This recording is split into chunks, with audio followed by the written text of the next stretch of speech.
There's the sound. That's it. I got to press a button over here too. Boom. Good morning. Hey, we're back in the nostalgic saddle again, and I'm chomping at the bit. And I know my friend across the camera is chomping at the bit as well. Johnny Anderson, he's just chomping. Oh, I just talked to him for a few seconds in the green room, and he's hopping. He's ready to rock and roll. He had a rest and recovery day yesterday. What does a guy like John do on the day off? I'm suspecting he doesn't have his feet up on the couch, a bag of Cheetos on his chest, just Netflixing it out all day. I'm suspecting that's not what Anderson's up to. Nope. We're going to ask him today what he does on his days off. We also are going to get into rethinking your mindset, transforming from an employee to a successful entrepreneur, or in today's world, we call them solopreneurs. So that's coming up on the show. Of course, digging into life lessons from Arnold Schwarzenegger. Going to dig into that. We've been talking about that all week. And we got guests Matthew Biggar, and we have Christina Flynn joining us in the show today. I know Christina's figured out the audio.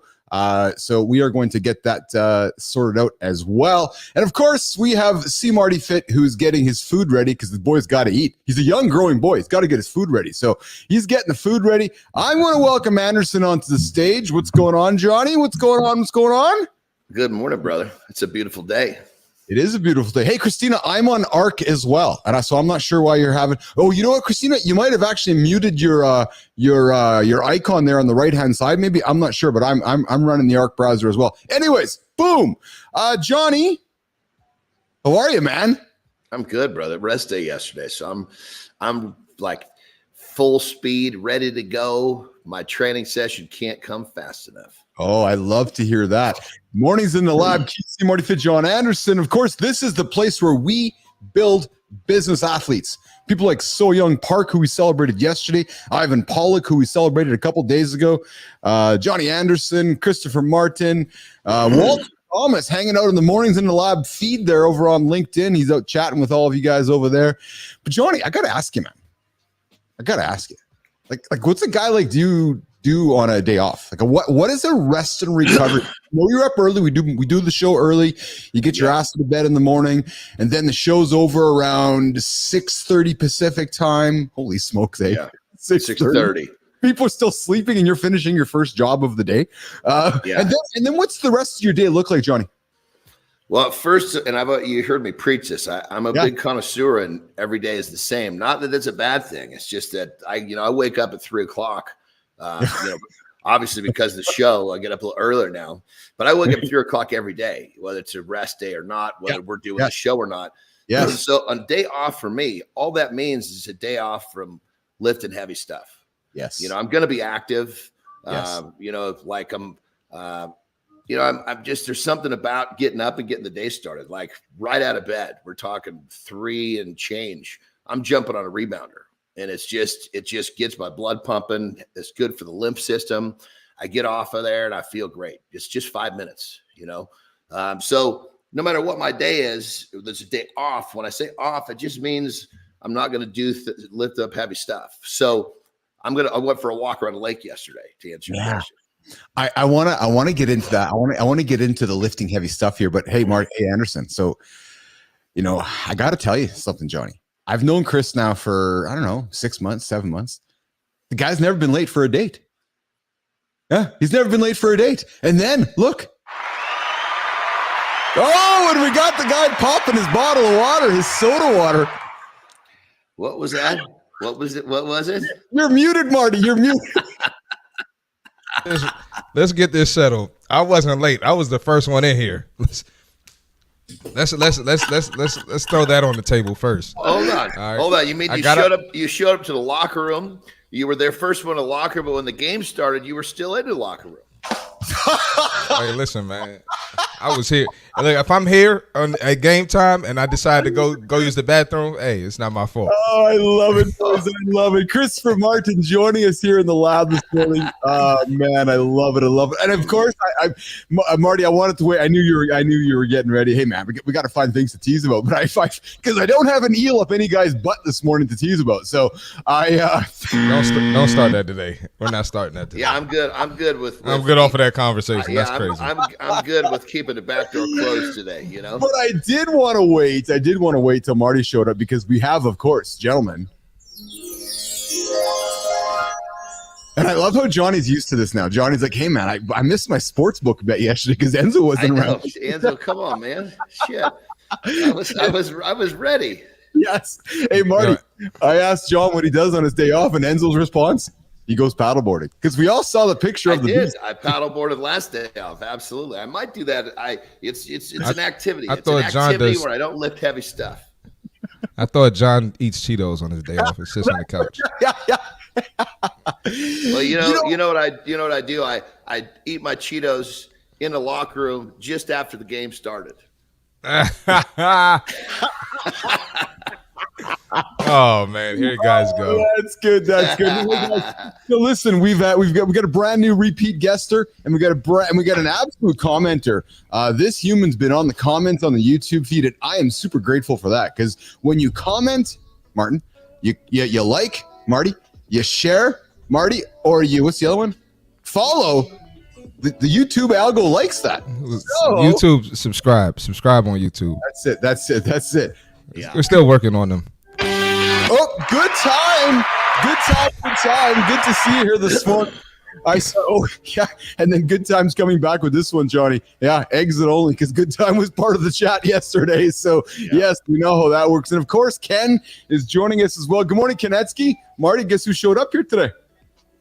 Kenetsky, yeah, Kenetsky's here. Yes, Chris Martin is a popular name lately. We have one in the House of Bricks. Boys, I'm proud to say Adam was on the show yesterday, Adam House, and Adam exited the show. You know what? And I was so moved by his appearance, gentlemen. Moved. I sat back, I reflected, and I said to myself, I enjoyed my conversation with Adam. I'm going to pull up my visa, and I'm going to join the House of Bricks. So there we go. The Business Athlete Performance Lab, mornings in the lab, Keith Billis, and by proxy, John Anderson and Christopher Martin, C. Marty. We are now in the House of Bricks, gentlemen. Nice. Yes, sir. We'll take it. Yeah. So I know that I'm paying for one membership, but Adam, come on, man, you're getting a 3-for-1 special here. So we're a package deal. Marty, damn rights we are. So we're the big three. We are the big three, and maybe like a big four, because we're looking for a producer for the show. Yeah. We're looking for somebody to help us three boys get unlost. So and she's shaking her head in the green room right now. She left me some notes last night. I'm thinking we might want to read them on the air today, because she was she offered some commentary, Marty and Johnny, on this show this nostalgic show we're creating.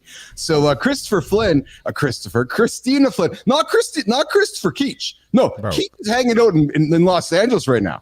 You know, Keach was here yesterday. Was he? Did you see him? Nah, I was on the show.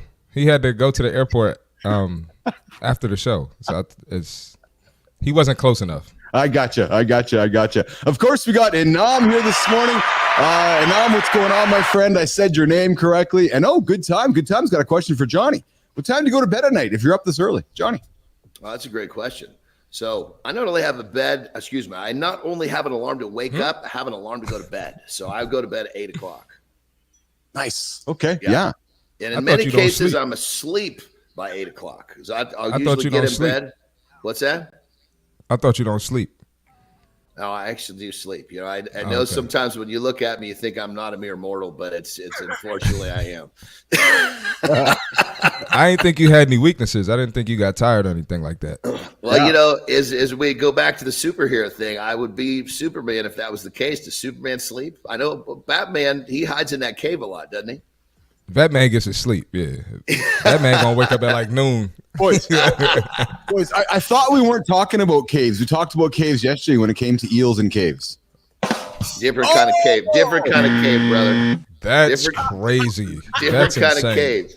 And we have Christina, our pseudo producer this morning, sitting off in the lab going, oh my God, is he actually bringing that joke up again here? Yes, I am. Did she hear the joke? Oh, she can hear the joke. Yeah, I don't know if she can talk. So nice. You know what I love, Marty? No, I'm saying, did she hear the joke from yesterday? I think so. We had a 30-minute conversation yesterday, Marty, that turned into a 2-hour conversation. I think I may have brought it up because I'm like, hey, if you're going to hang out with us, you need to kind of understand some of the conversation that comes up in the lab. Or in the case of yesterday, gets stuck in the cave. Well, look, Christina, just know me and John aren't bringing these topics to the table. Just know that. I didn't wake up in the morning like, yeah, let's talk about eels and sticking an eel up there. That's not what I wake up thinking about. Christina looks like she's got some thick skin, so I think we're going to be okay. And I say that with love, Christina. So okay, so listen, we're sitting here talking about Christina, and we can see her in the. Isn't it awesome? Maybe when we're on stage, you're like, yeah, I can see that person over there, but they can't say anything. So why don't we take a moment, nation? And hold on, I got to go over to Enzo here because Enzo's been with us since day one. Enzo. We are going to introduce our new friend this morning, Christina with a K. And she's not ready because I think she's talking to somebody else off camera. And she's like, I got to get ready because they're going to bring me onto camera right now. And we are going to take a second. And Jimmy, I'm going to get the vertical, Jimmy. You're going to bring the horizontal, and we're going to do this. Christina with a K. Hi, Christina with a K. I love that. If I could. Oh, and her audio is still not working at the moment. Still not fucking working. So I know she's cussing up a storm right now. She just cussed. She definitely just cussed. So we're gonna saw that. So she's fitting in extremely well. So we're gonna. Yeah, she's gonna be okay. Fits in perfectly. We got Adam with. I'm bringing the family with. I have thought 35 first cousins. Be warned, Adam. Not that you bring your horse to your house. Adam, I don't know what that's about, and I don't know if I want to know. Oh, the House of Bricks. Yes. Yeah. Yesterday's show. Yeah, Adam. Hey, listen. I'm bringing my family with me, and But hey, I'm Adam House. I'm bringing some strong pillars. If anything, boys, we are bringing some strong pillars to Adam's house. We got Anderson's shoulders. We got Marty's shoulders. We got Marty's six pack. Man, we are just bringing it. Good time. So who's the weak link out of the three? Who's the weakest link? I guess it depends on what venue we're talking about here. We got to choose one, Keith. I'm not. Got to choose. I'm looking around and I can't find that person. Okay, good. The good answer. Well, let's see. We know that he's highly advanced in the entrepreneur world. Sold a company for $50 million. And yesterday he proclaimed to be a bodybuilder that picked up heavy shit. So I guess we gotta, we know we can validate one, but we're still working on the validation of the other. Okay. Let's just be clear on something here, Anderson. I never said I was bodybuilder. I said I lifted up heavy shit. Roll back to tape. No, you said bodybuilder. Yeah. And he tried to say it so smooth too, like we weren't going to catch it. Like he rolled that me and John are 50-year-old bodybuilders, huh? Oh man. Yes, we heard that. That's like me trying to slide it on Marty that I can play basketball. Man, he'd just light me up like a Roman candle. Yeah, I wouldn't let that slide. Oh man, you know what's funny is we talk so much on this show. Like I was doing some post-production yesterday and I was cutting up a clip and I was like, oh, did I actually say that? Oh, I don't remember saying that, but I guess I said that. So it's funny because Marty, you do a lot of live shows, and Johnny, you're getting used to this every single day stuff. Like you talk so much, you're like, okay, the week's gone by. I just talked for 10, 15 hours. And oh, did I say that on Tuesday at 8:30 in the morning? It's just kind of crazy, right? So well, the good thing about that, brothers, we get older, our recall slows down a little bit. So we can always blame it on that. Thanks, Johnny. Oh man. Listen, I love all the comments coming in here from the commentary. So I'm going to do the best that I can to get through the show. We're going to it's clear that we're going to need to be extending our shows here, gents, because folks are joining in, and which I'm really loving it. Find it easier to get things done in the morning than at night. I'm with you. Good time. I'm certainly advancing with it. Adam, yes, I'm a smooth talker. I'm like Sade. I had some Sade on this morning in the gym, believe it or not. And then what do you get when you cross goat DNA with human DNA kicked out of the petting zoo? Oh man, God. I got my first question is who in the hell was weird enough to try to cross that DNA? Probably Keith probably could find the article. He probably figured out. You hear that joke, officer. I was just helping that goat over the fence. Oh, that's it. And of course we got Enzo Of course we got the guy from the future offering comments. Yes, Enzo. He said bodybuilder. Enzo, thank you. Yes. Yes. Enzo knows. Yeah, nothing beats the pole joke, and that's for sure. We know. So Enzo's right on here from day one, man. Enzo's all over the place. Hey, listen. So let's try. Oh man, Enzo was on the show last night too. Enzo. Oh, was he? On my show, yeah. Dude, Enzo, you're all over the place. Hey, Johnny, so Enzo's been on Marty's show, but have you been on say, well, come on, man. Come No, not as a guest. Not as a guest. Not as a guest. You're going to be a guest. Marty, John's sleeping by the time your show starts. Just straight big league at me, bro. You know, what is it? What have I got to do? You, man. I got you, man. You'll be on there. I promise you. I promise you that. I promise you. Oh, man. Okay, guys. So listen, I'm looking at the clock, and I said to myself last night before I went to bed, yes, I'm going to try to be a little more diligent with our time so that people know when stuff's dropping. So here today, we're going to drop our accountability check-in here in the next minute. So John can step away and go and get rid of some of the water. We're going to come back at the bottom of the hour. Around the bottom of the hour, Marty's going to drop the C-Fit tip of the day.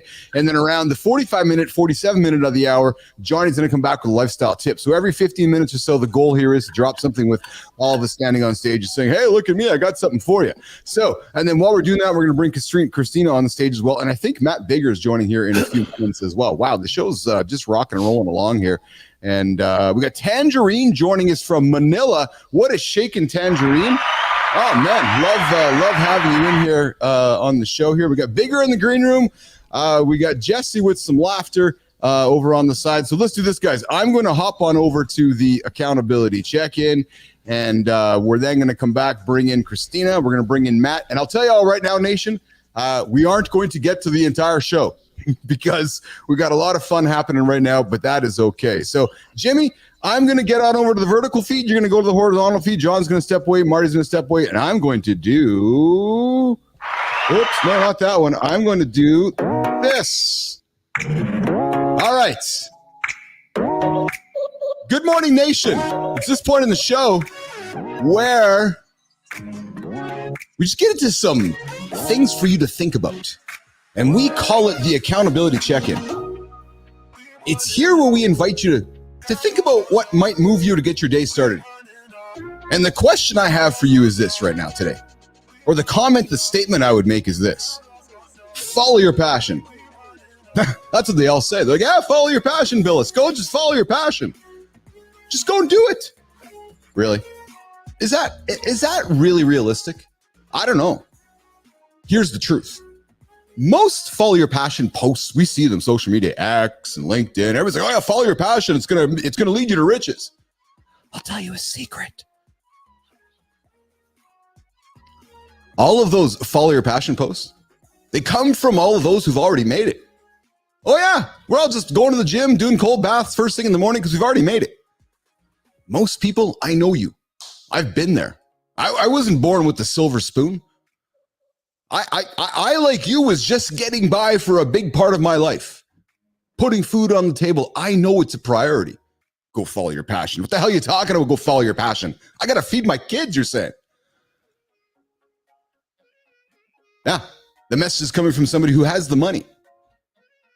The message is coming from somebody who can explore their own interests. But most people that are tuning into this show, I know you're just trying to get by. I know all of you have many interests, and I have many of them. And it's hard to pinpoint that single passion. So if you can't follow your passion, what's the alternative? Work for the lifestyle you want. And that's what we're going to talk about today. So whether it's an entrepreneur, solopreneur, or working for the best damn employer on the planet, I invite you. Find your passion. See work as a tool to build the freedom. Freedom, perhaps, to explore your passions later, if they're not today. If the passion today is I got to put food on the table for my family, awesome. Because when your goal becomes an ideal life instead of a specific career, that world of possibilities, Nation, can open up for you. The bottom line, here's the bottom line. There's more than one way to build the life that you want. So the next time you see that post, oh yeah, go become the solopreneur, go become the entrepreneur, go and change the world. Be curious, have some adventure, and do this. Find what interests you, not what somebody else thinks what should interest you. That is our accountability check-in. Yeah, that's it. Good time. Spend less or make more. That's it. Johnny Anderson coming back up here in the lab. See Marty Fit. And we're going to try this, Jimmy. We're going to bring Christina up. Christina. Do we got it? Uh-oh. There she is. All right. So now we do have some other Christina. So we're going to have headphones in your ears. We will try, folks. Yeah, we're gonna do that so we can get some headphones in the ears and eliminate the echo. And we are all good to go. I'm going to do, and then Matt Biggar. I know, Matt, you're hanging tight in the green room, and I appreciate that. You hang tight, my friend. We're running a few minutes not to behind. Christina? Are we? There we go. Yes. Oh, real quick. Y'all talked for 2 hours yesterday, and y'all ain't figured this out? Exactly. Yeah, exactly. I had the same trouble, Christina. You know what? We spent a good 45 minutes going through audio settings and trying to figure this shit out. Oh, that's the Joe Anderson trick. Oh, yeah. Okay. Christina Flynn joins us from Toronto, Canada. I met Christina yesterday on LinkedIn, and we had an awesome conversation about doing some work together. She's a personal branding expert, a very, very exceptional career behind her, and we had some coffee, and I said, hey, why don't you come join the show? Come hang out with myself and Johnny and Marty and Matt here, because Christina's also somebody, guys, who went from having a job who all of a sudden is like, no, I'm going to go make a solopreneur. So she's also a great part of the conversation today with Matt Biggar, coming up with this whole idea of going from job to solopreneur. And as I said, my accountability check-in, it doesn't matter what you choose. You got to try and find something that's your passion. So we have Regan Chindu joining us from I'm not sure. So thanks for joining us here this morning. Good time coming in with some humor as well. And of course, I want to see with Enzo. Yes, we got Enzo coming in with some Olympic cheating. I haven't seen that yet, Enzo. So, but Christina, how are you? Welcome to the lab. Welcome to our show. Thank you for having me. This is great.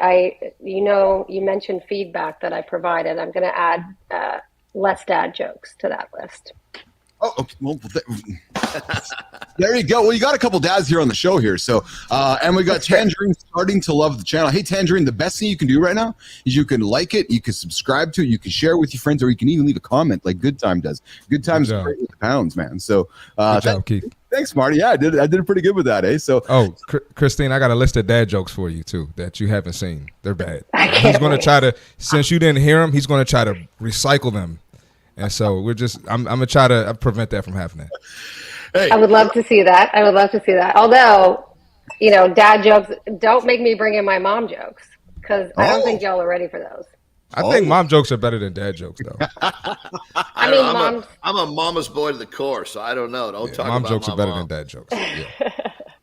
Hey, you got it. So I don't know about you, Anderson, but I have one little daughter that laughs at my jokes still. It's my 8-year-old bonus daughter. My other kids, though, your kids are older now, so I don't know. Maybe your granddaughter's laughing at your jokes, but I got one kid that laughs at my jokes. The rest look at me like Christina does. Like, who the hell is this guy?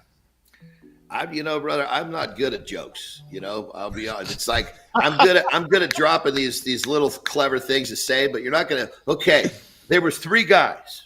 You got an American, you got a Polish guy, you got a Russian. That's not me. And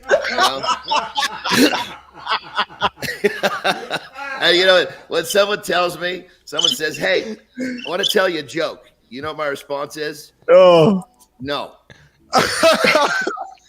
We know Anderson's lane, Marty. We know the lane that Anderson's in, and I love that he knows his lane as well. That is exceptional, man. I know Matt Biggar has dad jokes. We're gonna maybe I'll ask Matt for a dad joke here in a little bit when we bring him up. That's cool. We can do that.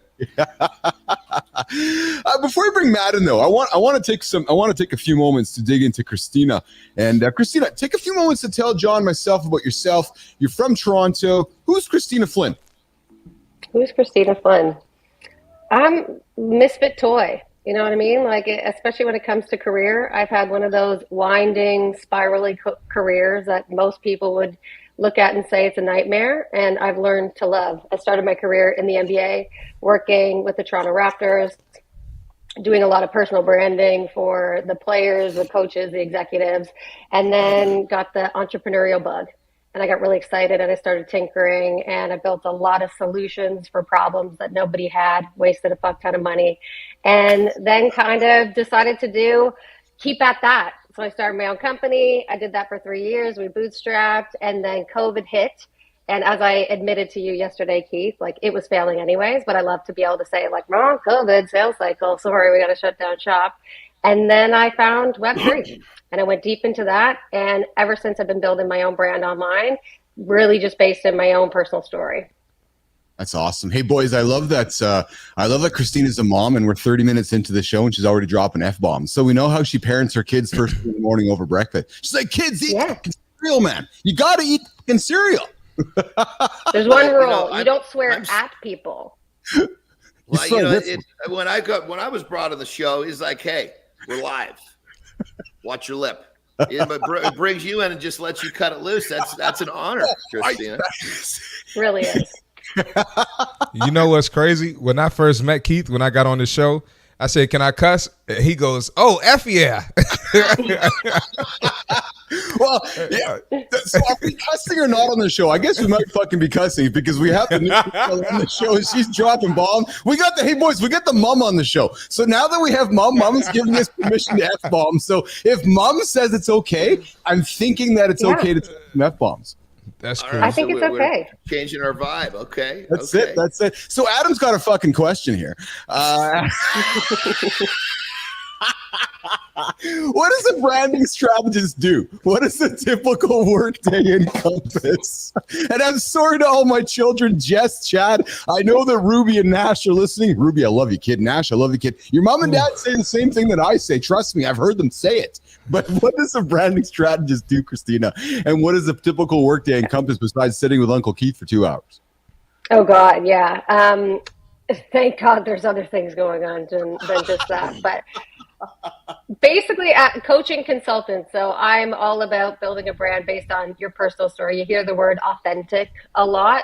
Really, authentic to me means who are you as a person? Who raised you? Where in the world were you raised? What was your personality like? What were your career experiences, your educational experiences? And how does that all come together to really tell a unique and interesting story about who you are? So I help people to discover that and then figure out how do you articulate that in a way that makes sense for whatever audience you want to reach. Boys, questions for Christina. So it sounds like it's literally like the foundation is authenticity. Mm-hmm. And you know, think about that's something I think that a lot of people, when they're trying to get started, they think, oh man, how do I want to appear? You know, it's like they're creating a look when realistically they just need to shine the light on themselves. Correct? Yeah, I mean, the challenge, and I experienced it myself, was a lot of people don't know who they are, especially people that are coming out of corporate that have been in a machine for a really long time. A lot of my clients are going, I thought I knew my mission. I thought I knew what I was about, but I realized that was the company's mission. That was what they were about. And so now I'm trying to sell myself. Now I'm trying to get paid as an individual. I don't know who authentic me is. And so how do you uncover the layers to figure that out so people can just present themselves a lot more confidently? And it's a lot of what I went through when I was in Web3. I worked really hard to build a personal brand, but I built it around an industry I didn't control, a platform I didn't control, and a PFP that I was rocking. It had nothing to do with me. When everything went to shit, all of a sudden everything I had built went away. And so I said, when I'm going to do it again, I'm going to build it around me to make sure that this actually grows and evolves with me. I think that's exceptional, Christina. You know I'm a personal brand. I love the idea of personal branding. I believe strongly in the concept, and it fascinates me, Christina, that companies largely still don't get that. And what I mean by it is that, you know, a company with a group of humans that all have strong individual brands, strong personal brands, makes the company stronger. So if I think about the lab, you know, I got a strong John Anderson, I got a strong C. Marty Fit, I got a strong Christina Flynn, I got a strong Keith Billis. Man, you put those pillars underneath the lab, that lab becomes much more stronger. And I think that's maybe a shift, or would you say that is a shift happening in business today, where companies are recognizing that the stronger their human personal brands are, the stronger that the company is? Christina? Not quickly enough, to be honest. Like, I think there's still a real scarcity mindset around if somebody who works for me is drawing attention away from the company or the corporation, then that's going to draw attention towards that individual's thing, without the realization that if people are having a human connection with somebody who is connected to your brand, your distribution channel all of a sudden has tenfold, fivefold, whatever it is, based on the people that you have in your company. So it's a scarcity mindset. You're seeing the people that are companies being led by people that get it and have their own personal brands and see the value of that. It's also a value prop for employers to be able to say, listen, I want you to build your brand. I want to give you platform. I want to give you resources. Whether you use them here or whether you use them in their next job, like the best leaders say, great, I don't care. But while you're here, I'm going to give you what you need to be able to sustain yourself in the future. Yeah, we're talking personal branding with Christina Flynn, who runs a personal branding agency out of Toronto, Canada. We're at the bottom of the hour here. Coming up in the next 2 minutes, we got C. Marty with the C. Marty Fit Tip. I'm going to jump into a couple comments here. Good Time's loving our conversation. Of course, thank you, Good Time. Tangerine, who recently, Marty, subscribed and hit the like button. Thank you very much. Tangerine's coming with a comment saying interesting. And I got to put this one up here, boys. But Umar is like, yes, love watching the streams. Very informative and unique. My question is, what techniques to break into the golden showers market? Well, I'll tell you, my friend, what you need to do is you need to take your daughter, you need to go to some dirty porta potty, you need to hang your daughter over the dirty porta potty and go, oh my God, why is she peeing all over me? And then you recognize there's a business idea there. And then what you say to yourself, oh, I'm going to set up a classy outdoor restroom business like our friend David Sowers did at Royal Restrooms, changing the world across the United States, giving people clean, exceptionally clean, Marty, restroom experiences so you can take your little daughter to the restroom and have a good bathroom experience. And of course, Flya Fisha is jumping in with good morning, everybody. I appreciate that.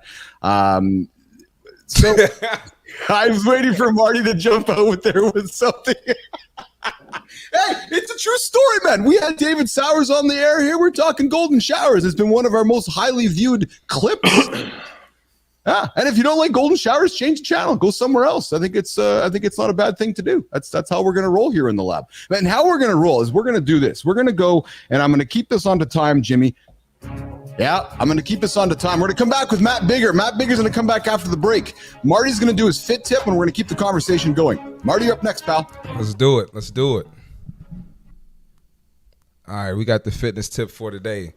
Let's get into it. 5 weightlifting myths you can ignore and why. There's a lot of myths when it comes to weightlifting, so let's talk about it. Weightlifting makes you bulky. Absolutely not true. Building significant muscle mass requires specific training and diet. For most people, weightlifting will tone and define muscles without adding bulk. Myth number 2, you shouldn't lift weights every day. With proper planning, you can lift daily, focus on different muscle groups to allow recovery and prevent overtraining. Obviously, with that, you have to have some rest days. So if you, out of 7 days a week, if you want to lift 5 and rest 2, absolutely fine. Myth number 3, weightlifting is bad for your joints. Proper form and technique in weightlifting can actually strengthen the joints and connective tissues, reducing the risk of injuries. Don't be scared to lift.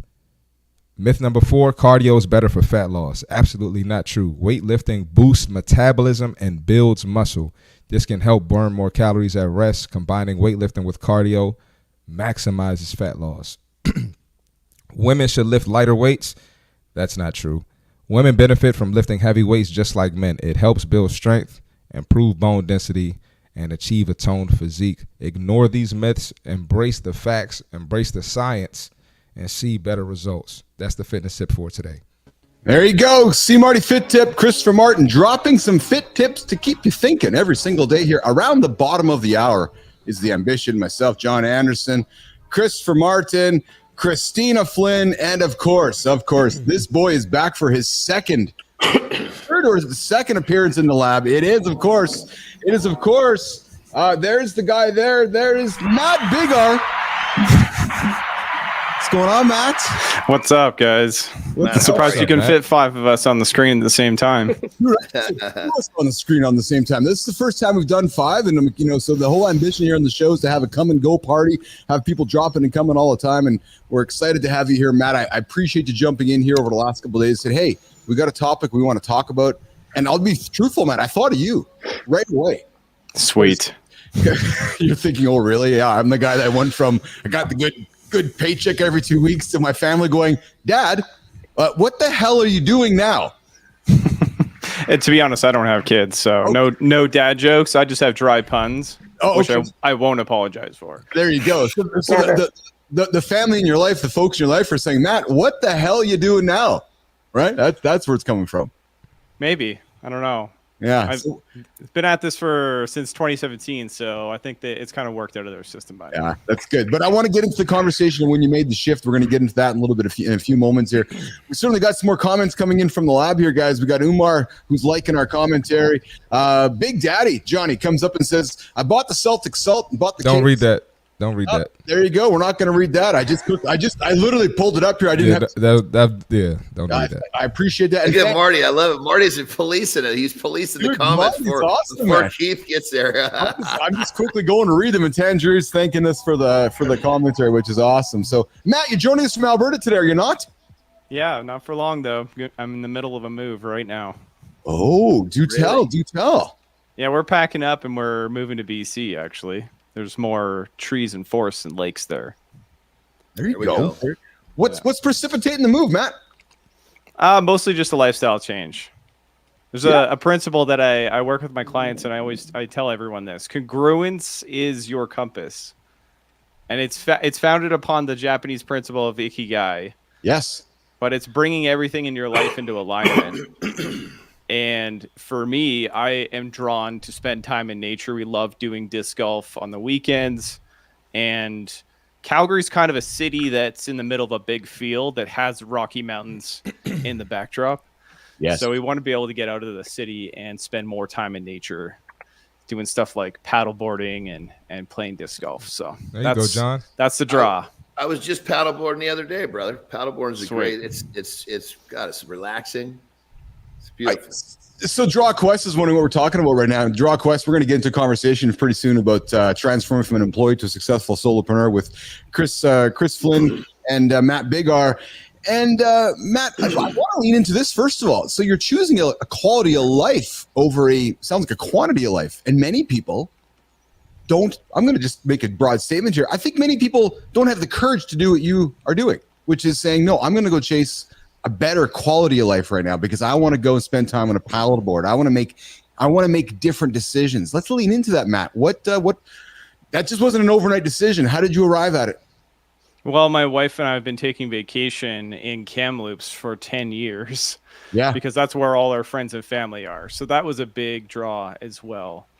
And we just want to move there so that we can go vacation somewhere else. But it's also real estate, opportunity, timing, and all of that stuff. There's a lot of factors at play here, but that is mostly the draw, is a change in lifestyle and making it more congruent with what lights me up, because I really do love getting out into the forest and playing disc golf. I don't know if anybody even knows what that is, to be honest, because most people don't know what disc golf is.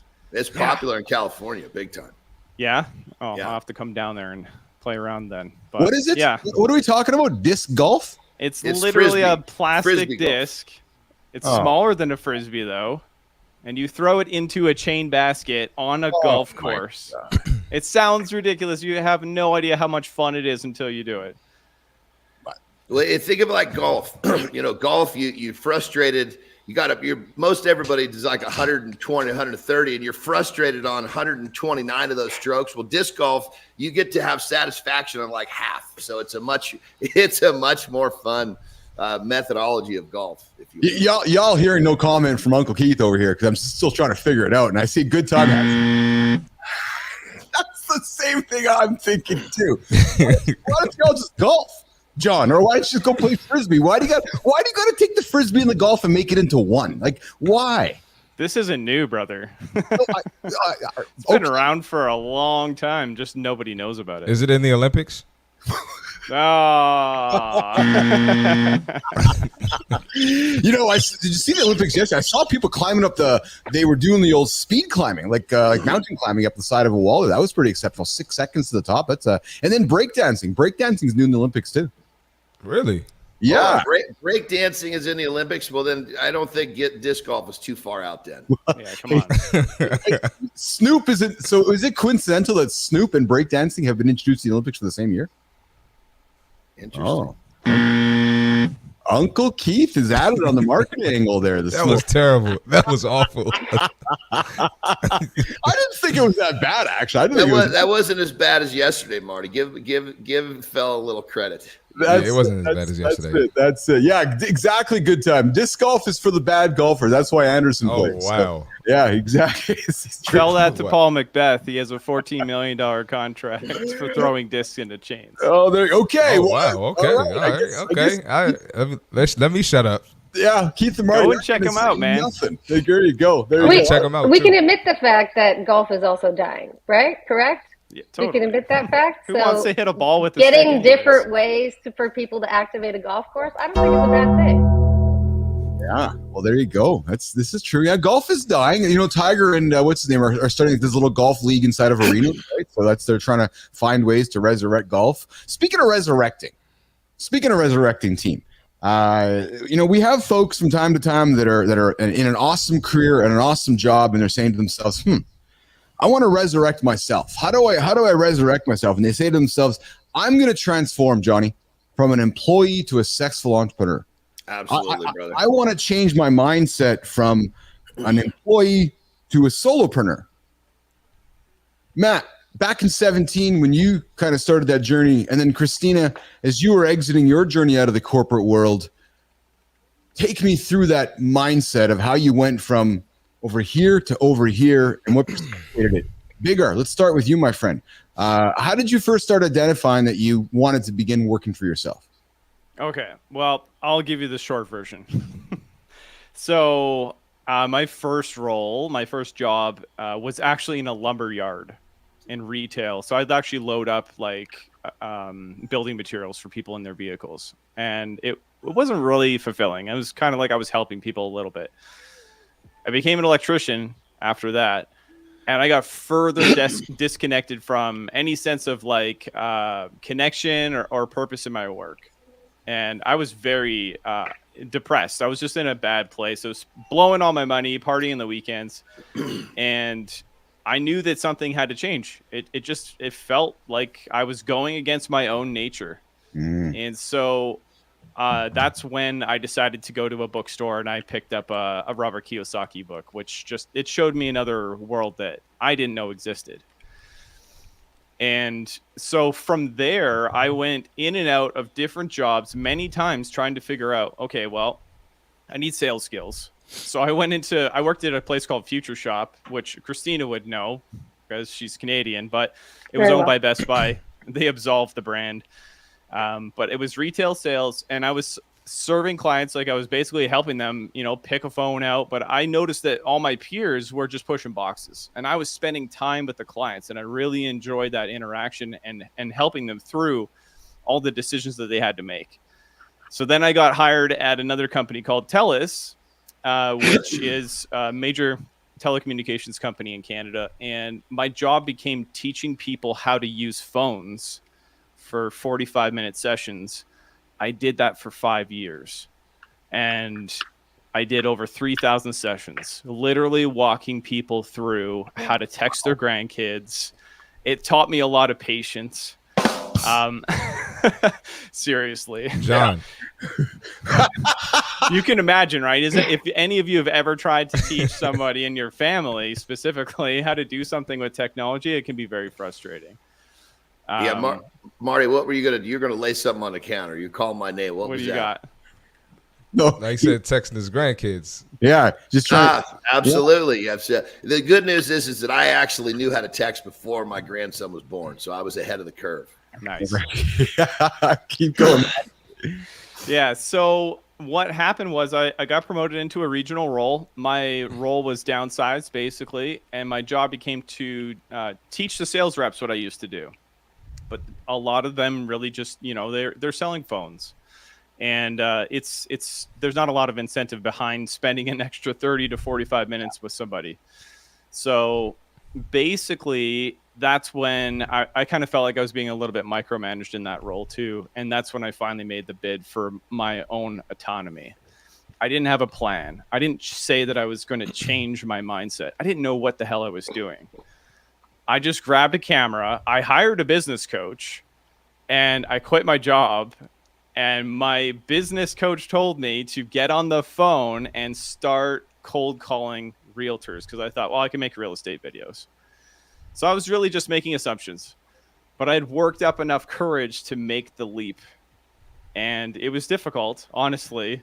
I struggled for a really long time, and I went through probably about 7 different branding and positioning resets in my business before I really figured out what I wanted to do. And it wasn't easy at all. And it took way more time than I thought it was going to. No kidding. And so I hang on the no kidding part because many people don't recognize that last statement you made. It took much longer than I expected it to. Lean into that, Matt Biggar.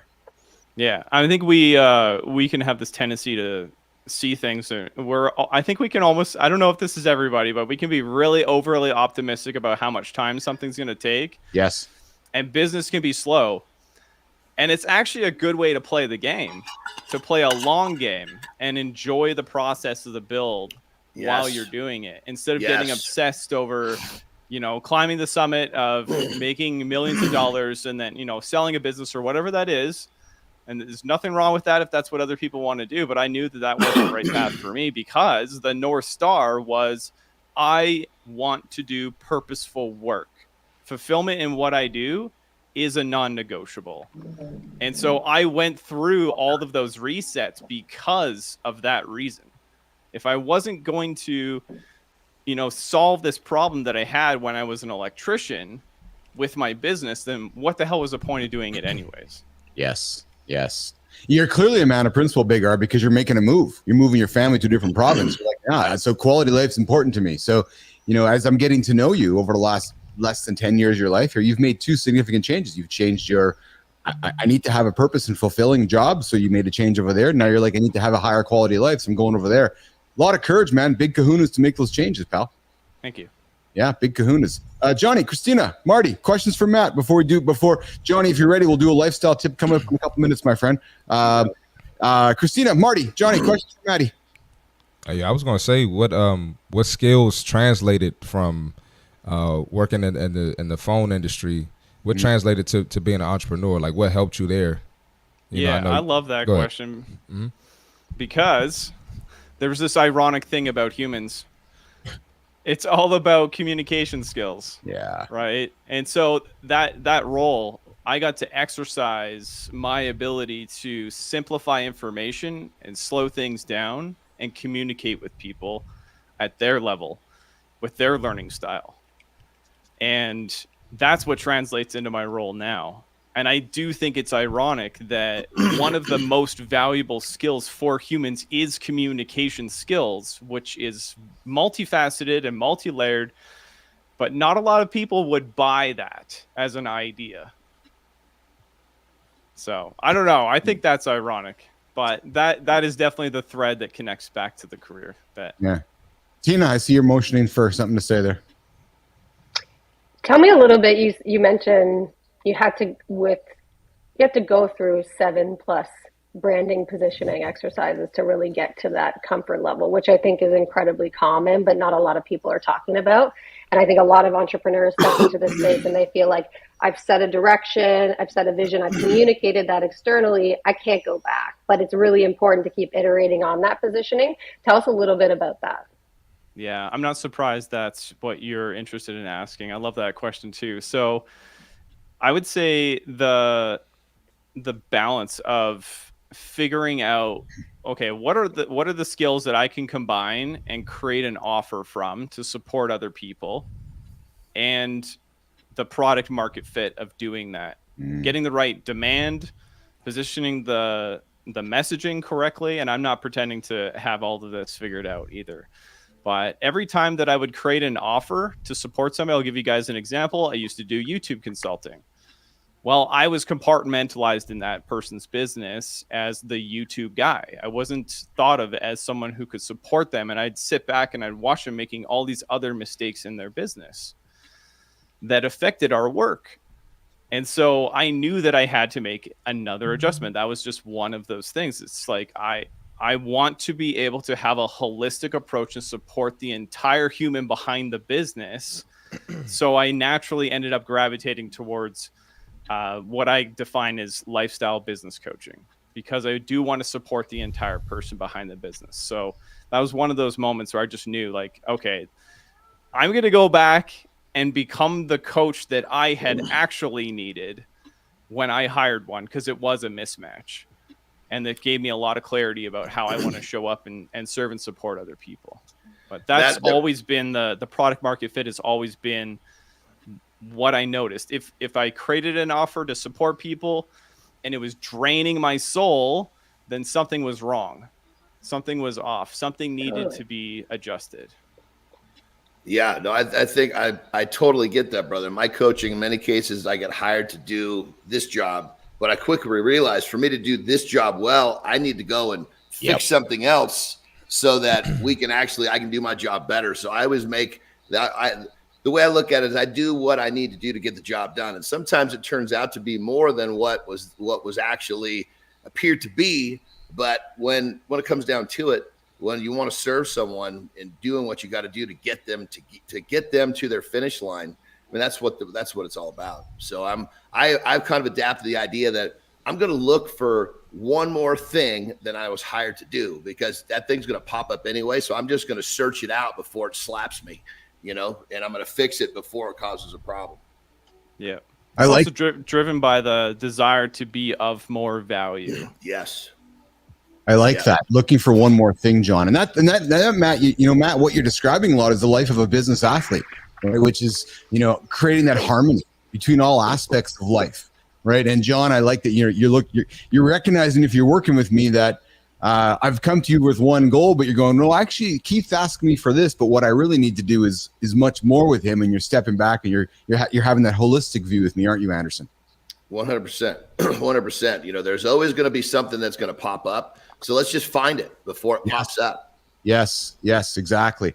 Hey, you're hanging out with Keith, Matt, Christina, Marty, and John Anderson here. Mornings in the Lab. We drop every single day, 8 o'clock Eastern time. This new nostalgic morning show drops over on YouTube, LinkedIn, X, all over the planet. We drop about 15 minutes into the show. We get into the accountability check-in, bottom of the show, the See Marty Fit Tip. And now we are going to introduce a brand new segment. And you know what we're doing here, guys? We're creating the airplane as we fly. So we're going to introduce a brand new segment, lifestyle tips with Anderson. And we're going to move Marty off the stage. We're going to move Christina off stage and Matt off stage. We're going to come back, continue the conversations about the practicalities of becoming a solopreneur, what that's like. I want to ask Christina her experiences and moving from corporate life to, okay, I guess I got to go make calls myself to go get some money into the house.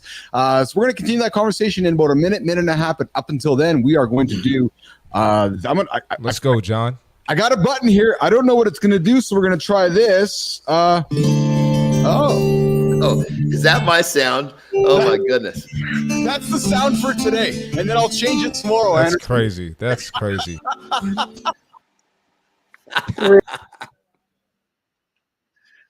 Oh, I love it. So this is a brand new segment, and this is a lifestyle tip. And so, you know me, I like to keep it simple. So here's what I want you guys to think about. Your thoughts control your day. Your thoughts control your life. So when you wake up, really make a good effort in going into thinking about 3 things that you're positive about, 3 things that you're grateful about in that day. You're going to put your mind, you're going to put your brain in a position where, well, first off, it's going to release a bunch of good chemicals for you. You wake up and you think of your problems, you start stressing out, negative chemicals, you're already stressing. You're moving down the wrong path. You wake up, think about 3 things you're grateful for, think about 3 things that you're positive for today, and you will literally change the trajectory of how you will live your life for the day. You do have control of how your day unfolds based upon the quality of your thoughts. Awesome. And there's that lifestyle tip of the day of John Anderson, a brand new tip we're introducing here to the show, and I'm going to bring some music back for that one. Yeah, John. I like that, man. I like that a lot. It's so Johnny, I'm going to throw something at you, pal. So I'm thinking when you get up in the morning, because I love your habit stacking and I love how you're teaching us stuff all the time. So I get up, I get my water, I get my alarm going. And then what you're saying is that I'm quickly asking myself my whys, my what am I doing? Those most important questions to get my day started. Ain't that, Johnny? Yeah, 100%. As soon as you wake up, your brain starts going. Which direction is it going? And, yes. You know the best part about that, the first fit tip is I didn't know I was going to unfold. So I thought you were going to pitch something at me. You just put me on the screen and said, okay, I realized, okay, he's not going to give me a direction. I'm going to do this all by myself, which I was actually very happy with, because I thought, which direction is that little fella going to push me in for my tip? There you go.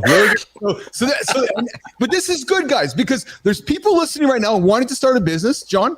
And they're going, but I got to do 10 things before I can start the business. No, what you just saw happen, that just literally happened. I said to John and Marty yesterday, we're doing some tips every 15 minutes. Boys, be ready. And you're learning here on the air that just like Matt, Matt made the decisions many years ago. I got to go step out and do something. Often we get caught up with not doing anything because we overthink it. Yes. Anderson just turned the camera on and just started talking. So nation, take from the last 3 minutes, there's learnings happening there. You're like, right, okay, just start talking. When you start talking, things are going to happen. And in a week from now, the segment's going to be even better than today. So those last 3 minutes unfolded of us building the plane as we're flying right in front of you guys. Of course, with some clients coming in here, we got some comments coming here from the side as well. Fly Efficient jumping in with, are you guys excited about how AI is making work easier, or are you resisting it being included in everyone's lives? I'm weaving it in. When we're building this business, nation, every decision we make is AI first, human second. Because the world right now is humans being supported by AI. Well, we're building a business for the future. So all of our decisions, we're saying to ourselves, okay, what can AI do, and then how can humans support it? Yes, bottom line is Fly Efficient. We are leaning into that. And Fazil Chowdhury jumps in with, problem-solving skills are the most sought after in the market these days in terms of hiring professionals. You're bang on. And Bezoyak, my wife is awesome. Thank you for asking. She's the best. And I know that Johnny's wife, she's probably doing pretty good as well right now. And listen, guys, if you guys want to, inspired by insomnia, what have I achieved? Well, I started a little company from a white piece of paper. I built it up and I sold it for $50 million. Let's go, baby. Let's go. So inspired by insomnia, what have you achieved? Anyways, coming up here, we're going to get into Marty. That's okay. I'm good. There you go. I'm good. There you go. And listen, I'm going to chill today. Yeah, nation, if you want to have your comments on the screen, I love them. Bring them up. But if you're going to be an idiot, we're not going to put them up. And if you're going to put hate out there, we're not going to put them up. We are kindness. We're love. We're a bunch of fun guys who like to have a lot of fun. And we are going to push the limits here. But brother, what's the saying? What's the saying? Come on. I know the saying. What is it? If they're talking smack, you're on the right track. Yeah. So keep that stuff coming. Keep throwing those turds, man. Let's go. I thought I saw smoke coming out there. That's it. I was just stumbling bringing it out there. We're talking, how do you move from being an employee to a solopreneur here? Mornings in the Lab coming up at the top of the hour here. And we got our guest, Matt Biggar, moving from Alberta to British Columbia for a better quality life, who made the decision back in 2017 to say, you know what? I need to go work for myself. And Christina Flynn also joining us from Toronto, who also made the decision a few years back to say, you know what, I'm done bouncing balls for the NBA. I'm going to go build a personal branding business. So let's pivot to that, Christina. The practicalities of becoming a solopreneur is largely about starting with crafting your personal brand. Let's lean into that, because yesterday you're like, okay, I'm working for, Rogers, or as Matt was, or TELUS. I'm sorry, Matt. I'm working for TELUS, and I'm now part of the TELUS brand, but now I'm Matt Biggar. Now I'm Christina Flynn. Talk about the power of establishing a unique brand identity and how crucial it is to differentiate yourself in a crowded market when you do decide to make the decision from moving as an employee to solopreneur. Christina Flynn.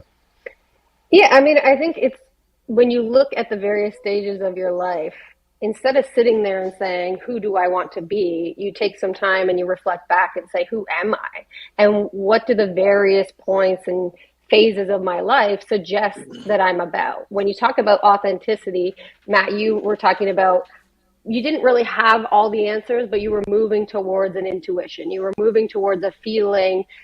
When I'm in this space, I'm not really going towards what feels right to me. I'm going against that. Listen to those moments. Listen to what your body is telling you, and taking the time to reflect on, who the fuck are you? What are you about? What are your values? What are the constants and the themes and the patterns that keep showing up in your life?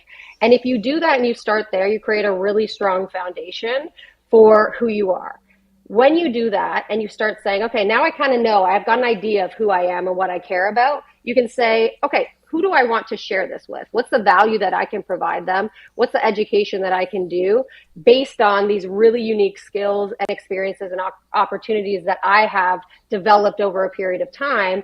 And then you have to say, who needs this and who would be willing to buy this from me? What's the value that I can deliver to them, and will they pay me for that value? If you do that, you're always going to start from a position of authenticity, which is great. You're going to feel like you're moving towards something that is purposeful. You may not end up exactly where you thought you would be, and that's the entire point. You won't end up exactly where you thought you'd be. You're going to start one place, and you're going to iterate over a period of time, and eventually it's going to start to feel right. Like with Matt, it took 7 different iterations. That's cool. Doing is much better than thinking about these things. So just start putting your offer out there. Start saying, this is the value that I have to deliver, and who's willing to pay for that value. If you believe in that, then, and you believe in yourself, you'll be willing to iterate over time, and it doesn't have to be as complicated. Yes. Marty? I don't have any questions right now. Awesome. I'm good. Johnny? Right. I mean, the whole thing of that process is explained beautifully, and obviously I like to simplify things, and this show's about some takeaways and getting people started. So in that whole idea of trying to get yourself moving in that right direction and finding out your authenticity, would you recommend people thinking from the standpoint of, okay, I know I don't want to be this. I know it's almost easier to identify what you don't want rather than you want. Would you agree with that in this situation? 100%, right? And sometimes you don't know that answer to that, but you have to take some time, like Matt did, to say something doesn't feel right. And if something doesn't feel right, great. Put it to the side. It's likely that you're moving in a direction that isn't aligned with who you are. So you really have to tap into that intuition there. But yeah, if it's easier to start with, and I think it is for most people, start with what you fucking hate and put that to the side and say, I don't want to be doing that, or that's not aligned with the lifestyle that I want to be building. Start from there, and then eventually over time, you'll learn a little bit more about yourself and figure out what you actually do want. I like that a lot. Kudo, Christina. Yeah, go one second, Marty. We got Kudo jumping in here. What is this? YouTube says it's live. We are talking about Kudo. This is the only morning show on the planet to help you get your day started. We help you get your ass out of bed, not hit the snooze button, and adopt some positive attitude, some positive energy and content to help you move forward. Today, we are talking about moving from being an employee to an entrepreneur, solopreneur, and what that process looks like. Marty had a question for Christina. Yeah, I was going to say yesterday we talked about security, job security a little bit. Yeah, yes. So what advice can you give to anyone who's, scared of, leaving the job security or anything like that? I think feel that, right? Like, I'm the last person in the world to tell anyone to go and jump when I don't know their life position, right? The economics are real. And so you need to have a really clear plan as to the direction you want to go. Is it going to provide for you and your family now in this moment? And if it's not, I take that into account. You can't necessarily, I was incredibly impulsive. And I talk about that all the time. I didn't think about the implications of that and what those decisions were going to do for me and my family. And I didn't realize, as Matt talked about, I didn't realize how patient I'd have to be. I didn't realize how long it would take. And that really set me up for a really difficult road. I think do it step by step. If you got economics to worry about, think about that. This is going to take time. I tell people it's a 10-year journey, I think, to get to a really established point. And if you're not ready to sign up for those 10 years, don't make the jump right away. Yeah. The jump is scary, and the jump doesn't necessarily give you what you need right away. So yeah, be scared by it, acknowledge it, and say, what's the solution then? How can I still continue to make money and build what I need to build? Let me add something to that too. The whole idea of job security. I've always said to myself, and I say to others, security is knowing that you will get up one more time than you fall. You have a job. Somebody could just end that job, bam, like that. But when you're doing your own thing and you've got the confidence to know no matter how hard you get hit, you're going to keep moving forward. That is security. Mm-hmm. You all have said something this morning, which I don't know if we talk enough about, not only on the show, but in life in general. And it's this idea of feeling. Anderson, you lean into that word all the time. You make decisions based on feeling. Matt Biggar 7 years ago, he's like, I'm not feeling this job anymore. I'm going to make a change. And over the last number of months, he's like, I'm not feeling this living in Alberta anymore. I'm going to make a change. Christina was like, I'm not feeling this. And we don't talk enough about feelings. It's like we're so focused on data when I think sometimes we need to lean into what's going on in our gut. Biggar, talk about feelings and sometimes how we maybe need to lean back into that on making decisions instead of always looking at the data. Do you follow my questioning, Matt? 100%, man. You like, for me, the experience is really becoming a trusting process in the intuition. If I feel like something is off, then I know with my mind that something has to change. Yeah. And you were talking about passion, following passion with your tip earlier in the show.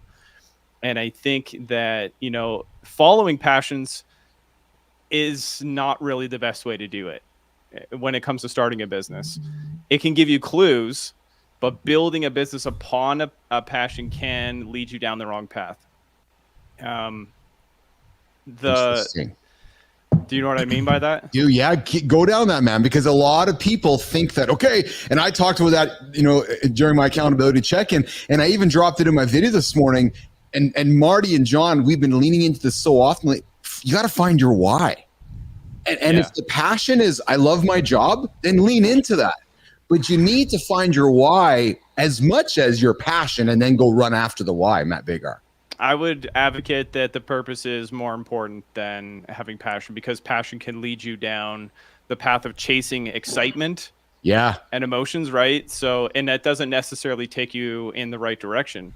When you know why you're doing it, it doesn't matter what the how is. You can find a way, you can make adjustments. And that's one challenge that I had, was I would hold on to my ideas. Some of them took way too long for me to figure out. Like, this isn't right. I try to make a game review website, guys. Hey, ask Christina about some of her failures she shared with me yesterday. Oh God, there's so many. I love what you're talking about, because I was raised with the mentality of like, do what you love and money will come. And I'm 40 and I'm like, nah, because I've done a lot of what I love and money doesn't come. It doesn't just come. You have to be strategic about it. But oh God, I try to gamify social interactions so that consumers could earn CSR donation dollars to give to charities. I've done a lot of shit and wasted a lot of money doing it. But if you're able to look at it in hindsight, they were all really good lessons. Like the lesson of learning how to fail. And to your point, Matt, being able to fail a lot more quickly each time with a lot less invested and a lot less like holding on to, this is my idea and it's the best idea in the world, versus like, I'm just going to do something and it'll lead me in whatever direction it's meant to lead me in. Yeah. There's something, I think, for people listening, of course, we're talking about, chasing dreams, passion, purpose, all this. And that can get out, may seem a little confusing to those, especially if you're working a job you don't want. You're like, God, I really want to do X, Y, Z. This is what you do. You keep your job, you keep doing well with your job, and you start committing 1 hour per day to whatever it is that, whether it's a purpose, a passion, a why, call it what you will, pursue that.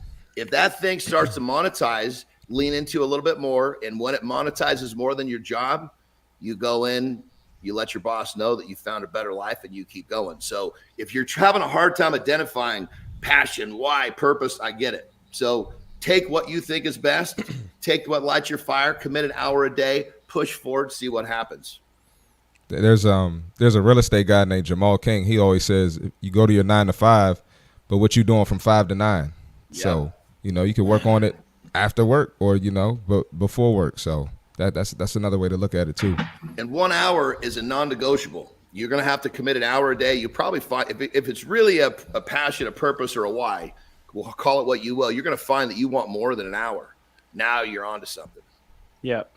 That's exceptional value, guys. Hey, Marty, this is the last day of the morning show because apparently we need to have a reason for doing this and not just to be having fun. So, oh, wow. I thought the whole reason was to have fun, Marty, and people would show up and then eventually would get paid. But according to Christina and Matt, we might be on the wrong path. Oh, maybe. Real deal problem coming in some comments. Canada in the house. Well, I'll tell you, real deal. We got Canada multiplied in the house here. We got Christina from Toronto. We got Matty from Alberta moving to BC, and we of course myself in the middle of the planet in Manitoba, Canada. We got some exceptional comments coming in here as well, with Fazil coming in from watching from Pakistan. Evening here, morning shows not what this is, only is strong. I love that, Fazil. I know you've been here a few times, so I thank you for for jumping into to the show. And Fazil also says, Matt, spot on. You've been talking about your journey, Matt. Michael W., this is exactly what, the kick in the ass. And that's the point of this show. You wonder why this show comes on? This show is to help you guys get started. This show is for Marty and Billis and Anderson to say, don't hit the snooze button. Anderson's going to give you a hack and say, set a second alarm and get your ass out of bed and get going. That's what the purpose of this show is. It is absolutely motivated morning here. And Michael, you don't feel like mic time's being distributed equally? We just do it. We just go on the fly here. I think we're doing okay. And then Fazil is like, my passion was to be a sports journalist. I'm a chartered accountant by profession. Why? Passion sometimes. And I think that's kind of the message here, right? Which is, you have one thing, but it might end up being something else. Matt, talk about how leveraging tools like LinkedIn, you too, Christina, building a personal brand, moving from the business to, okay, I'm going to do my own thing now. I've discovered my why. I know what my why is. I need to go start somewhere. Some people choose X. Some people choose Threads, Insta. Let's lean into LinkedIn and some tips that you might give an audience. Matt, you first on building a personal brand on LinkedIn, and Christina, you next. Cool. I think that it is an amazing platform depending on what type of business it is that you want to create. So for me, I want to be of service and support to other humans. Relationships are the foundation and core of my business, and LinkedIn is a phenomenal place for connecting and establishing those types of relationships. Mm-hmm. So the advice that I would share is just to be aware that if you're newer on the platform, it doesn't have to be done in a transactional way. You can participate in social media and be of contribution to other people, and you can network organically without forcing or trying to pack your calendar or generate leads or overcome objections. There's a very natural way of being in your business that feels more like yourself. And so the advice that I would share with people, if you're going to build a relationship focused business, is to focus more on being curious, genuinely curious to get to know other humans. Do your networking and relationship building activities. They are the lifeblood of your business. You have to be connecting with people and having great conversations like this one. And don't be so focused. I know that money is really important, and this is why it takes time to build. But if you're so focused on trying to get money out of people, then that energetically comes up. Like, people will be able to read it. Their defenses are up. They're not going to want to do business with you. So it's really about being curious. And what I would share is, for a sales process to feel natural, the most natural sales process is the one that doesn't feel like a sales process at all. Yes. On that level, brother, it's so true, because when you approach someone as you're trying to help them, you give off a different vibration than when you're trying to sell them something. And subconsciously, anyone can tell the difference between, man, this person's trying to help me, or this person's trying to sell me something. And down deep, that person usually that feels like he's being sold is going to stay on his heels and not move forward. Yeah. That's fantastic. Christina, what would you add on to Matt's comments regarding leaning into LinkedIn, not using LinkedIn? I know when we spoke yesterday, that's a place where you're working on your personal branding experience. Talk about LinkedIn, Christina. Yeah, I started on X, and there were a lot of changes to X. So you got to bear in mind that you're depending on a platform that you don't control. So first and foremost, you want to make sure that these are platforms for a distribution of your message, but make sure you're also leading people that come in contact with you off platform. Off platform can be a Substack or a blog or an email newsletter, whatever it is. Try to get that contact information from folks so that you can nurture that relationship off of the platform. But I think LinkedIn is a great place for an MVP of a personal brand. I look at my profile as my landing page. I don't have a website. I send people to my LinkedIn because I'm able to update it more frequently. I'm able to get a better understanding of who my target market is and what do they care about, and change that and iterate that on the fly. And I think with a profile, there's a lot of great resources out there to show you what's working and what's not. So look to see what folks are doing. And then again, try to make it yourself. One message, one offer, one target audience. Like, focus on that. You will do a lot of things and it will feel like it doesn't do you justice when you're just focusing on one thing. But your audience needs to know first and foremost, what's the one thing, the one piece of information or the one value proposition that you can provide them with, and focus on that. Then deliver value. Deliver it for free in your content. Show people that you care, show people that you know your shit. And while you do that and they see that, they will then connect with you and there will be an opportunity for a transaction. But like Matt said, relationships first, value first, the transactions will come. Yeah, that's very, very, very true. I laugh at people that come and get into my DMs or instant messages and all of a sudden just pitch slap me right off the bat. Just all of a sudden, boom, Keith, buy this. I'm like, who are you? Like, we live in a world where I could actually get to know you. So I'd love to get to know you first, and I'd be more than happy to pull my wallet out if I like you. Right. And it's because if somebody's going to take the time to get to know me, like I made a comment yesterday, guys, on LinkedIn. I love when people still reach out to me on LinkedIn and try to ask if I want to start a podcast. This is next level from podcasting. Yeah. I'm like, oh yeah, I want to start a podcast. Good time comes in with when you can turn your hobby into a career, you hit the jackpot. That's what Marty was leaning to, right? Like you work from 9 to 5. Well, what are you doing from 5 to 9? Get off the couch, get off the Cheetos, go do something. Like Anderson says, you got an hour. You can make an hour a day to be non-negotiable. Like that's just the thing, you folks. Like there's we get 24 hours in a day, and I always say you can take 30 to go get yourself moving. You take 30 to get yourself moving. You take 30 to move yourself into something you're passionate about. Dude, you put 60 onto that, 90 minutes out of a full day. Man, you can do magic with that. Real Deal Prime comes in with, as a traveling salesman, I've never asked for the sale. They either feel guilty not to buy or are fully educated on the product like no other. And Fazil comes back in with, Anderson mentioned enthusiasm is very essential at the start of the project, especially. Yes, ideology and mission needs to be communicated with the masses. There's no question about that. I'm going to, this one's funny, so I got to put it up here, but Kudo's joining us from Africa. So Kudo, first of all, Kudo builds houses for his workers, but Kudo is going to go now because there's some lions around the house. Wow. So be careful, brother. Jesus. Don't hear that one too often. Well, we'll say a prayer for you. Hopefully you come check in tomorrow so we know you're okay. Please. Keith, what are you are just dying. What tickled you, brother? You are just all cracked up. Did you read another comment or something? Oh, there's just some dude right now on the planet. Oh, there's some lions outside the door. I got to take care of shit. Like what? That's normal. This comment section is crazy. Normal is his. It's clearly normal in his world. You know, he's just going to handle business. Sitting here having a conversation about personal branding, and there's some dude dealing with lions outside the door, Marty. Anyways, let's get into the contrarian view of the challenges and realities of solopreneurship. Marty, you and I talk about this often, off the show, about what it's like to work hard and grind it out. And Anderson, you and I do too, which is, I don't want to make a mass statement that nobody understands the challenges and realities of solopreneurship. But Adam House brought it up yesterday. The collateral damage that comes up along the way. The 16-hour days, 18-hour days. Yes, solopreneurship offers lots of flexibility once you've arrived at something. But man, the pressure of being solely responsible. Matt, you said you don't have any children yet. It's you and your wife. But, or Christina, I know you have a family.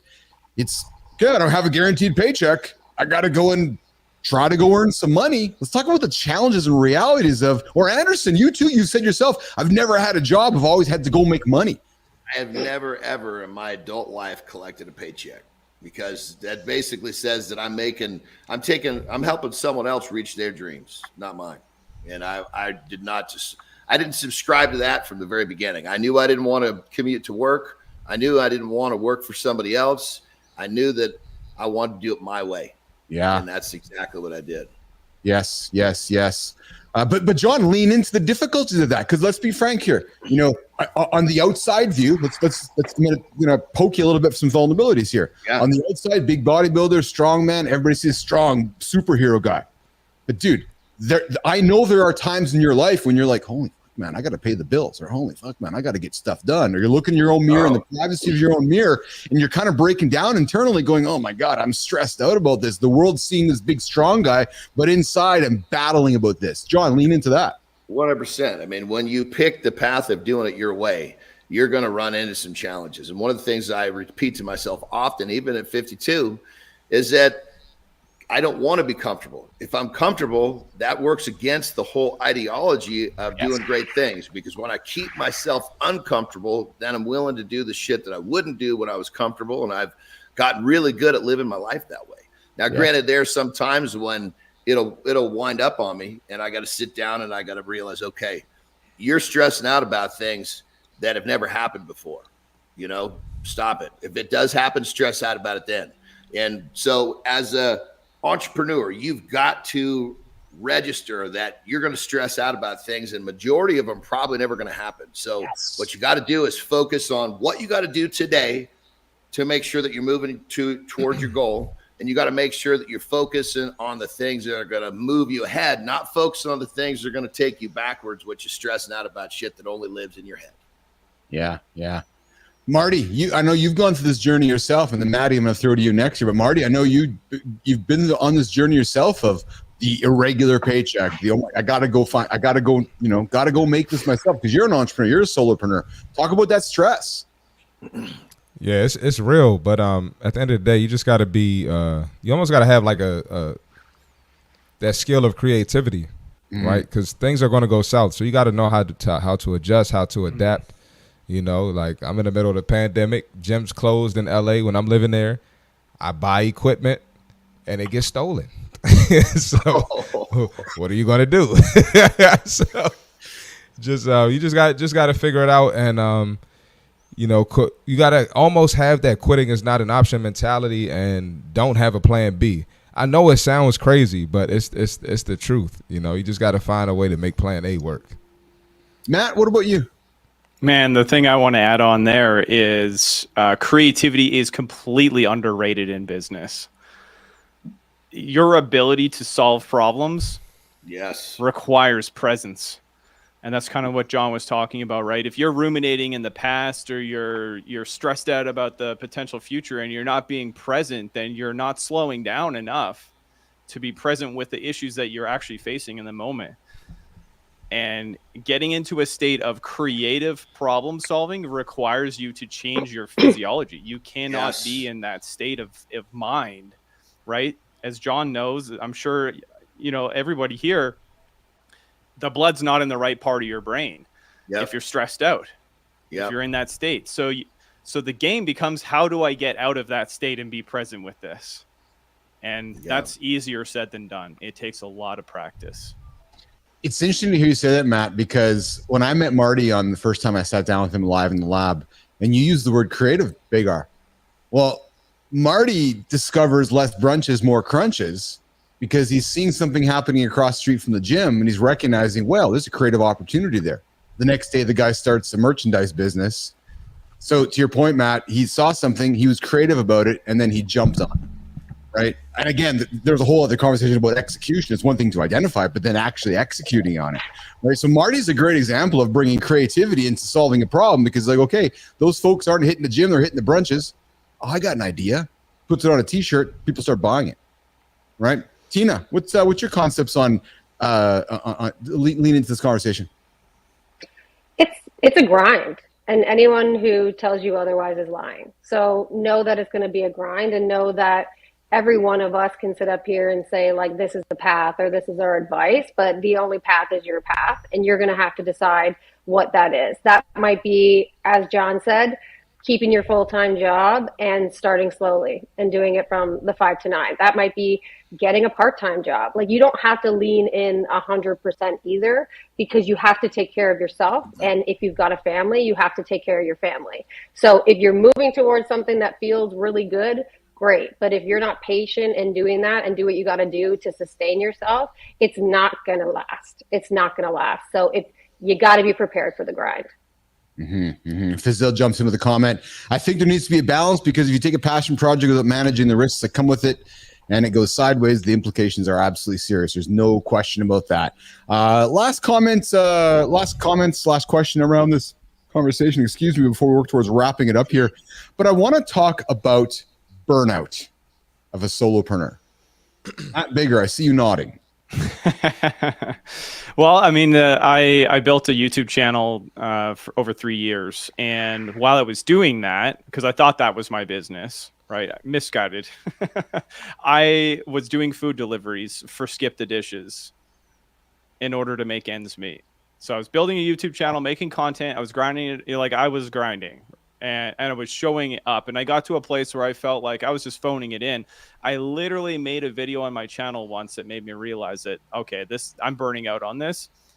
And the idea was that I would talk about consistency I would be consistent myself by talking about the subject of consistency. And it just felt really crappy. Like I was phoning it in with low quality content that I didn't even give a shit about. And I actually drove my channel into the ground because I had dabbled in too many topics and chased too many passions with a single channel. The YouTube platform does not work very well for that. It wants you to have a core audience, core topic. Yeah. Exactly. And it was good because it gave me the awareness that something was off in my business. But I definitely burnt out on it. I haven't even posted video on there for over 2 years. And it's still growing, which was kind of crazy. But I'm planning my return. And this time I have the core topic. And I'm really passionate about it. So the passion does show up in the subject matter for me. But yes, definitely burnout. The other thing that I would add in on the positive side here is have time for you as best you can. To dedicate to focus. And I know that that's not necessarily easy for parents, if you've got kids, in the summer, etc. I'm not a parent, so I'm not pretending to know what that situation's like. But I don't do calls on Fridays with anybody. That's a day for me to work on my business and follow like creativity, inspiration, passion, whatever that comes up for me in that day. And that fuels me for everything else. And I think that we have to recharge. We have to find something that charges us in our business, even if it is a bit of a grind, for sure. Bam. So that's what I would share. I gotta add to that. For sure, there's no question burnout is real no matter what you're doing. But when you find something that you're really, really digging, like let's say you got your job and you commit to that 1 hour non-negotiable, and you're working you get home and all of a sudden you're going to do 5 to 6 on whatever this new venture is. You might find yourself wanting to work all the way until you go to bed, because when you really enjoy what you're doing, you're going to get more mileage before you burn out. Burnout is real no matter what you're doing. Yes. But when you're not, when there's no friction, when you're doing something that you actually want to do versus feel like you have to do it, you're going to get more mileage. Just remember, burnout is very subject to a lot of things. And I would say for me, the biggest one is if I'm doing what I want to do, I got a lot of life in me before I start, feeling burned out. Doesn't it feel amazing, John, when you find something you're extremely passionate about and you can show up every single day, and without any doubt or any ambiguity? There's fire in that, isn't that, Johnny? Well, when you start off doing something and you're not doing it to be paid, and then you get paid. Yes. You see the stuff that my life is filled with stuff I'd be doing if I wasn't getting paid. And that right there, I shouldn't say lucky enough. I had the tenacity, the hard work, and the focus and everything else that goes into it to get here. And, that's the bottom line is if you've got stuff in your life that you love to do, that you do, but you're not getting paid, you get paid for that. You'd be pretty surprised at how much more, I guess you'd say, you're just going to have more to give. Yeah, I believe that. Peter Bilous joining in here. Peter, what's this about? This is the only morning show on the planet that helps you get your day started. We go 8 o'clock Eastern time right here on YouTube, X, LinkedIn, all over the planet. Myself, I'm Keith Billis. That's C. Marty Fit. That's John Anderson. You got Matt Biggar. And, of course, you got Christina Flynn. Our goal, our role, what we do is we help you get started. That's what we do here in the morning show. So I appreciate you dropping in here. And as we work towards wrapping this chat up, guys, what a great conversation this morning. Fazil comes in and says, recharging is essential.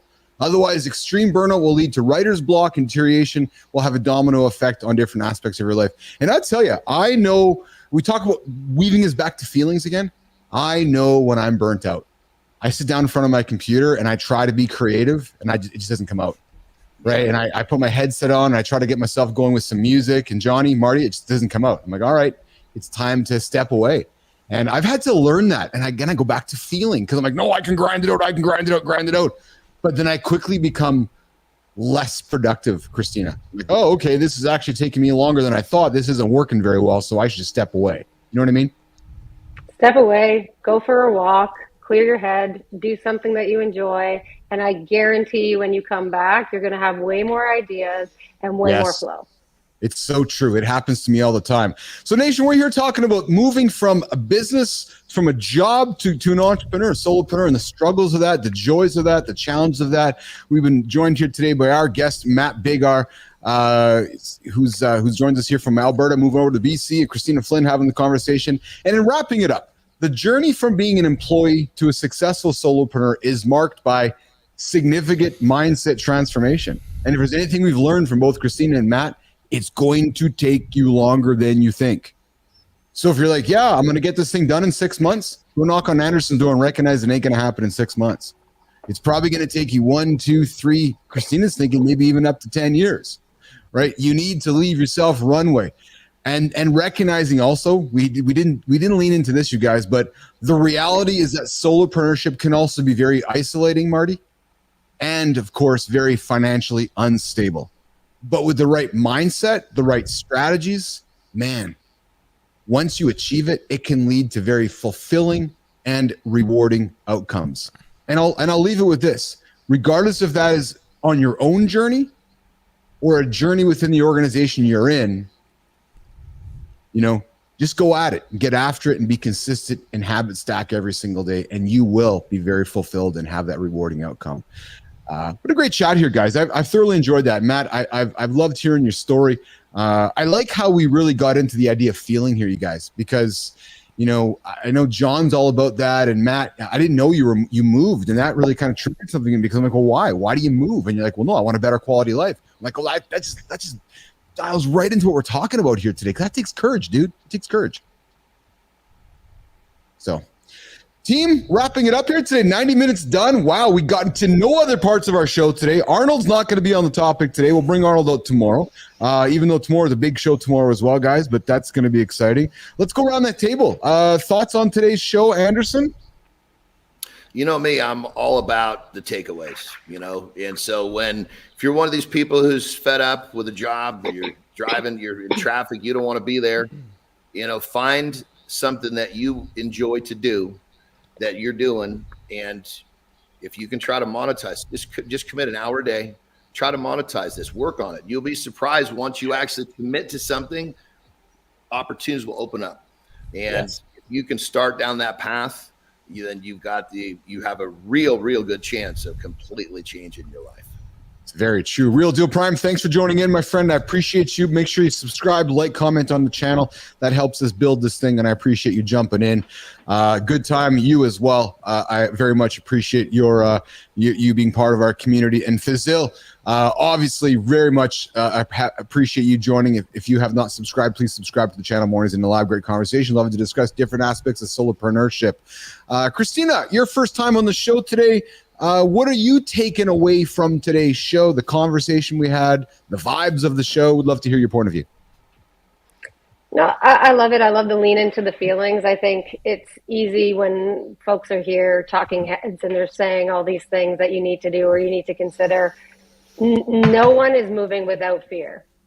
It's whether you move despite the fear. This is a very scary thing. And those feelings that you might be having of overwhelm, of overthinking, not knowing which way to move, every single one of us up here is afraid in a lot of ways that we move, but we move, and the fear will become less and less over time, and eventually it'll feel not at all fearful, and something like this, it'll feel very real and very exciting. So move towards the fear, not away from it. Well, Run to it, not from Awesome. it. Man. I love that. That's beautiful. That's the theme here in the lab. What about you, Biggar? What are you taking out of today's conversation? Very grateful for you joining us. I love your energy you bring, and I love the insights you always bring, Matt. But what are you taking from today's show? Thanks, man.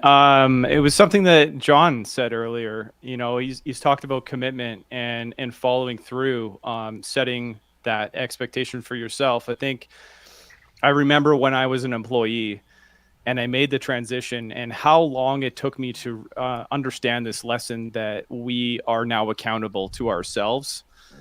And when we had that structure and organization where, you know, we had to show up to a job in a place at a time, and it's something to think about, right? And so it serves as a reminder to me. I love Jack Canfield's the success principles. The very first one is take 100% responsibility for everything in your life, and that's a hard pill to swallow. So this conversation is a good reminder of that. That's exceptional, Matt. That's exceptional, Matt. And Marty, looking at you, pal. Man, you know, a month ago, 6 weeks ago, it was just you and I sitting here, right? Chewing the fat, having great conversations, inviting guests in and out. Now we got folks like Anderson, Christina, Biggar, having big chats. What did you take from today's show, Marty? Two things. Take the leap, you know, even if you're scared. You could have been nervous to reach out to me, you know. So take the leap. And it's always good to hear people who have been through the footsteps, who've been in the shoes. Everybody here has their experience, has their story. Christina and Matt were able to share theirs, so that makes, you know, all of us feel more comfortable in the moves we make and the future moves that we want to make. So this was a great show. Great show. And, you know, Nation, we talked about it yesterday, and I'll say it again here today. We're always scared of fear and failure, thinking that it's going to be fear and failure. But what happens if it wasn't or isn't? What happens if you succeed? Think about that. So as Marty said, walk towards the fear. As Christina said, walk towards that fear. You know, our natural reaction is, I'm going to fail at this and I'm scared of it. Well, think about what could happen if you actually do succeed. So we're going to leave you with that to leave the show here today. Biggar, thanks for jumping in, man. I appreciate you. Appreciate seeing you in the feeds. Nation, you can find Matt Biggar on LinkedIn. Matthew Biggar. I think is it Matt or Matthew Biggar? Matthew for LinkedIn. Yeah, Matthew Biggar on LinkedIn. Where else can they find you, pal? LinkedIn. I'm not on YouTube yet. I'm planning my return. I'm not ready. There you go. And you can find Christina Flynn over on LinkedIn as well. I think it's Christina with a K. And of course, you can always find myself, John Anderson, and See Marty Fit on LinkedIn. And you find John Anderson, the John Anderson on Instagram, and See Marty Fit on Instagram. And we'll be back here tomorrow, guys. Back here tomorrow. The big show, putting it together. Brooke Swadar has a big announcement tomorrow. And she's like, hey, guys, can I come make the announcement on your show? And Marty and John. Let's go. She always brings lots of viewers. I'm like, yeah, you come to our show. You come to the show. So Brooke Swadar's got a big announcement tomorrow. We're going to drop it here. I love the fact that folks are coming. And guys, I woke up this morning from Maya in Poland. Here's kindness. She's like, Keith, I don't know how to ask this question, but how can I be on your show? I'm like, yeah, you just asked. Come on the show. So we got Maya from Poland joining the show here the next couple of weeks, which is going to be exceptional. No Polish jokes. We won't. No, we're going to leave the jokes for Johnny, Marty. No Polish jokes. The jokes. I love it. Yeah, got three guys. That's it. And then, of course, the real deal jumps in with the unknown is the prize. You're right, unknown. Go without the fear. And then tomorrow on the back half of the show, tomorrow's going to be a little bit longer, different kind of show because I'm going to work with my friends over on the West Coast. John Kraske is going to join the show tomorrow morning at around this time with Ted Mertz, who's a former Bloomberg writer who writes content on LinkedIn.